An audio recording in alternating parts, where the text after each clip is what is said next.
So it's a circle of life. I like to tell people when we talk about, some like animal eating another animal, like a friend of mine sent me a picture of a bobcat who had just nabbed a squirrel. And, it's sad. And if it was one of the squirrels in my yard, I'd probably been really sad. But I say it is a circle of life. How many of you have seen a black bear? If you're a friend of the DM Hunt Library, you might recognize the voice of Ginny Apple, Master Wildlife Conservationist. Here she is, presenting her talk about black bears. How many have seen a grizzly and not a black bear? That's what I guess if you're out. Well, we got a healthy black bear population here in Connecticut. A year later, when COVID-19 struck, her talks went virtual on Zoom.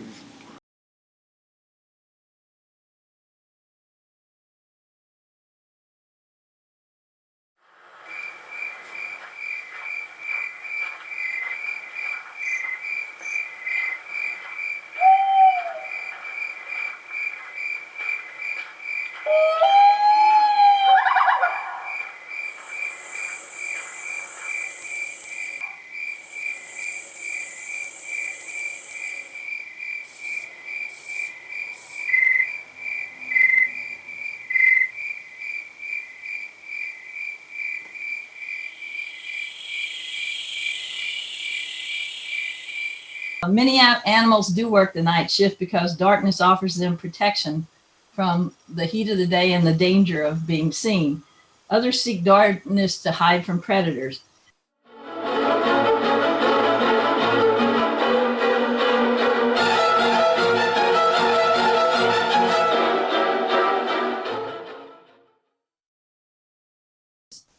The prey and predator species that successfully work the night shift have adapted in various ways to this light-reduced environment. Why is it that animals' eyes glow in the night? Scientists refer to this phenomenon as eye shine or retroflexion. It's a mirror-like reflective tissue found behind the retina of an animal's eye.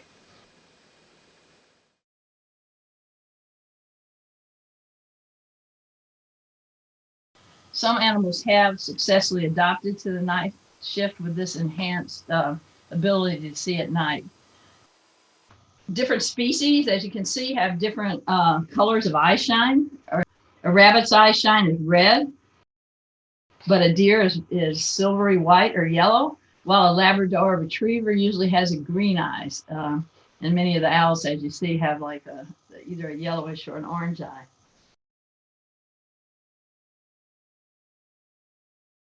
Nocturnal species like owls and raccoons have large eyes with pupils that dilate widely, which let in less light, enlarging the pupils 4 times. And so imagine if we went outside in the dark, and if you stay outside for a while, your eyes adjust a little, but imagine if you could see a factor of 16 out in the dark. The light-colored areas of fur or feathers, which are called eye discs around the eyes, also increase the light reflected into the eyes. This is true with the bobcat, who has what I call white mascara all the way around its eyes. The owl eyes are so large, there's no room for muscles to move the eyes. So they have to move their heads instead. So their neck is very flexible and can be turned almost 180 degrees to either side.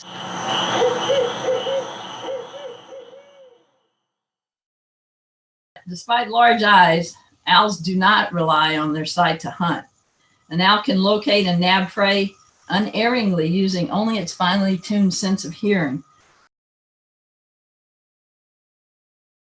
Its ears are asymmetrical, and one is set higher on the head than the other, which allows the bird to orient in a vertical as well as horizontal plane.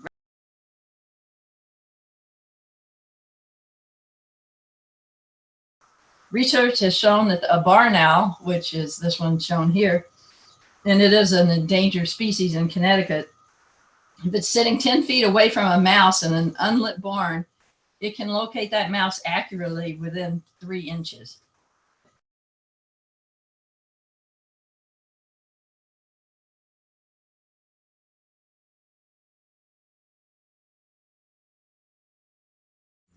Incidentally, it's found that the average barn owl eats 79 pounds of mice per year, and that doesn't include any other prey it might ingest. So it's a pretty voracious eater. Because prey animals often rely on this sound to alert them, the owl has evolved as a silent hunter.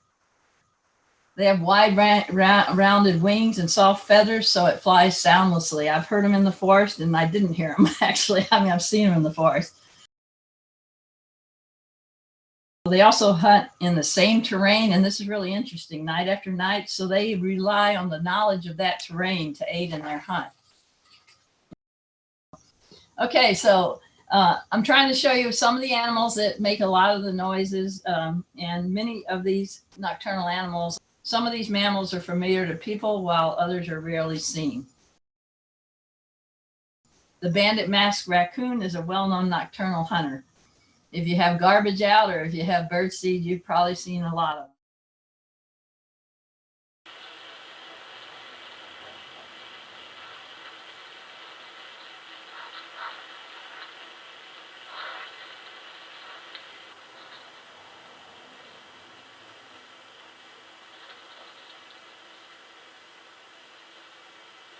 The raccoon not only has excellent hearing, and as is typical of many of these nocturnal animals, it's keen to strange noises.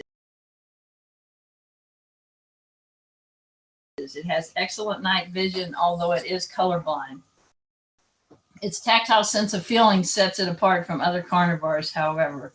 The forepaws, if you've probably seen them use those, have an exceptional sense of touch. And they use this to identify food items more than the other senses. Even though they're oftentimes seen at day like other nocturnal animals, still do most of their food gathering and hunting at night.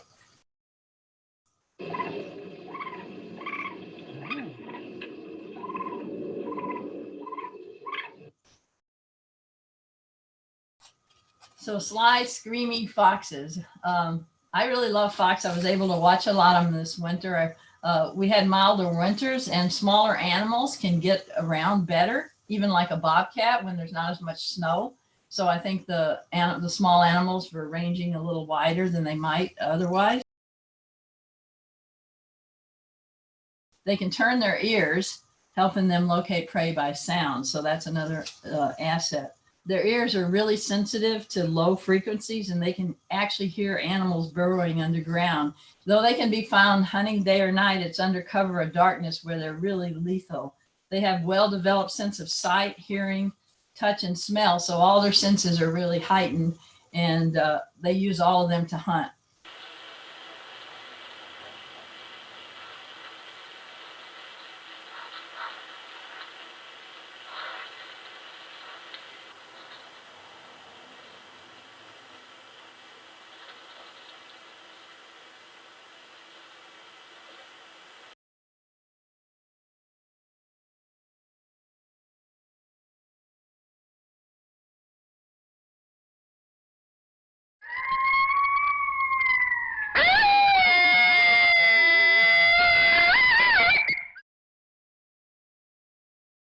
Blood curdling coyotes. This puts people's hair on edge more than anything here in Connecticut. I'm sure when you hear coyotes yelping or whatever. And generally speaking, they don't necessarily travel in packs. They're more a loner.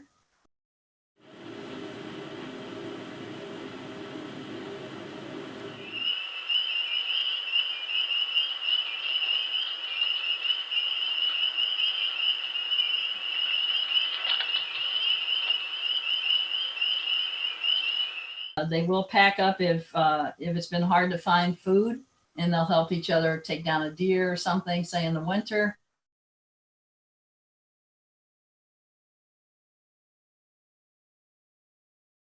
But mostly they kind of roam alone, except during mating season and when they have their kits.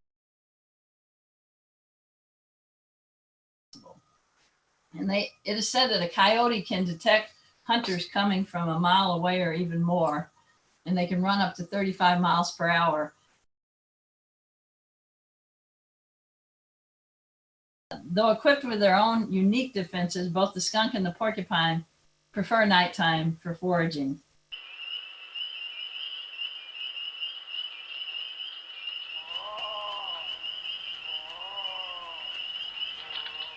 A single porcupine may have up to 30,000 quills. And no, they don't throw them. They just raise their tails, and these quills stick in something. They have a barb on the end, and then it stays in the animal. Many people, some I know, have had their dog porcupine, and it costs quite a lot to get those barbs out.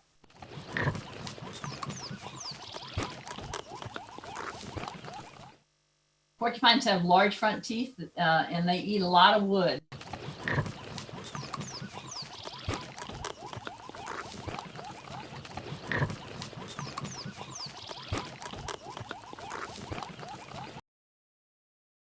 They eat fruit, leaves, and springtime buds a lot. So they have very poor vision, but very, very strong sense of smell. We know the skunk carries its own lethal weapon, as many dogs have learned. They have a sulfuric spray. It has a range of up to 10 feet, and its odor can be detected up to 1.5 miles.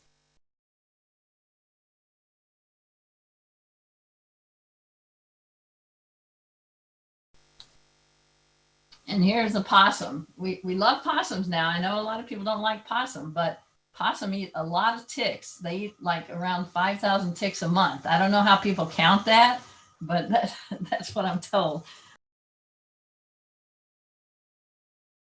They wake up at twilight and start looking for fruit, roots, insects, small mammals, anything they can find.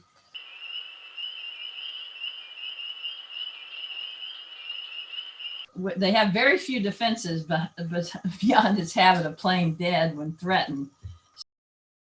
It also gains a survival advantage from a high reproductive rate. And it has the greatest number of teeth of any North American mammal. So you can see that pretty ferocious looking teeth.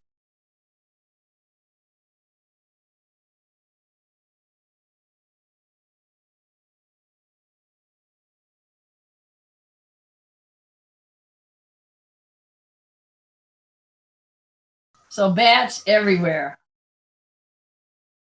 These are the bats that we have in Connecticut.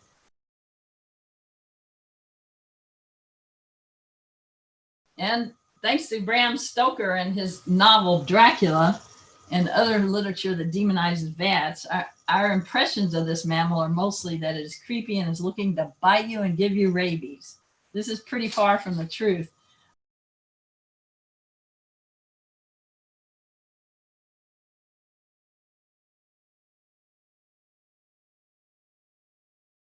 As for them carrying rabies, only less than 1% of bats have rabies. So despite what people think, they have very good eyesight, and they rely on their vision for long distance orientation.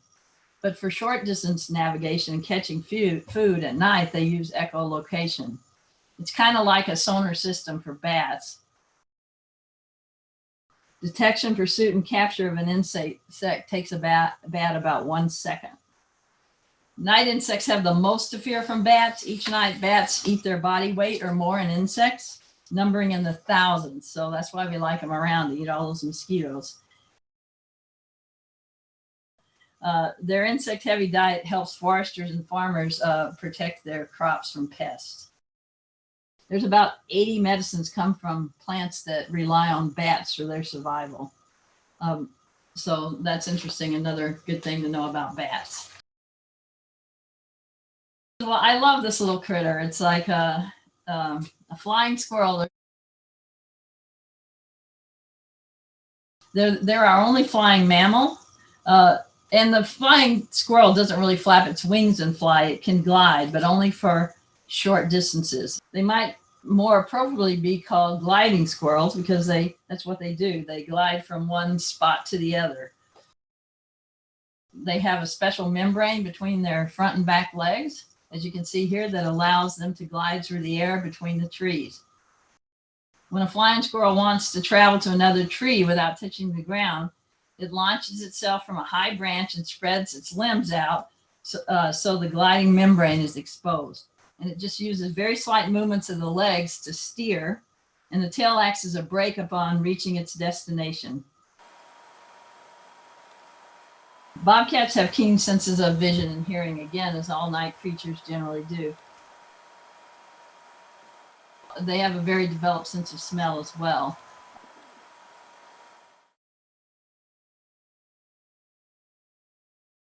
But they're more dependent on sight and sound to aid their style of hunting.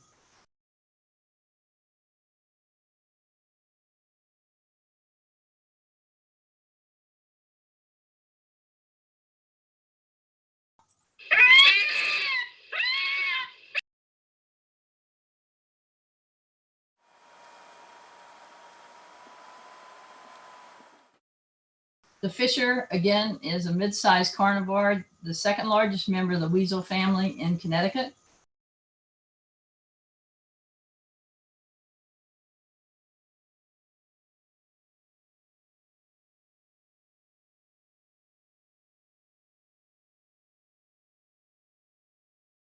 They're unique among forest carnivores in that they are well adapted to forage effectively on the forest canopy. So they eat little critters that are up above and they don't even have to go down on the ground.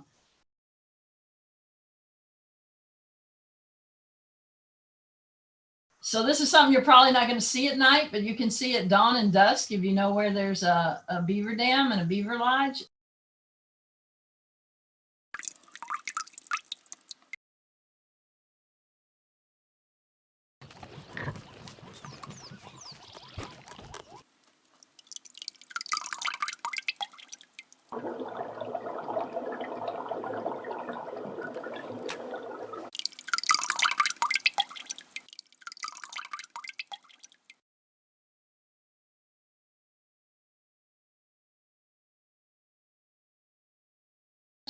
Beavers do night moves. They build their dams almost exclusively at night.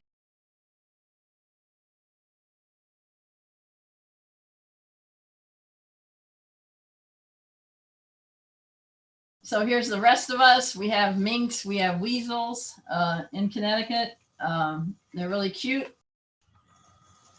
Well, thanks everybody for coming. Get outside and enjoy a little of this weather. I'm going to. Thanks, Ginny. Thank you. Ginny. Thank you all for coming. Thank you. Thank you.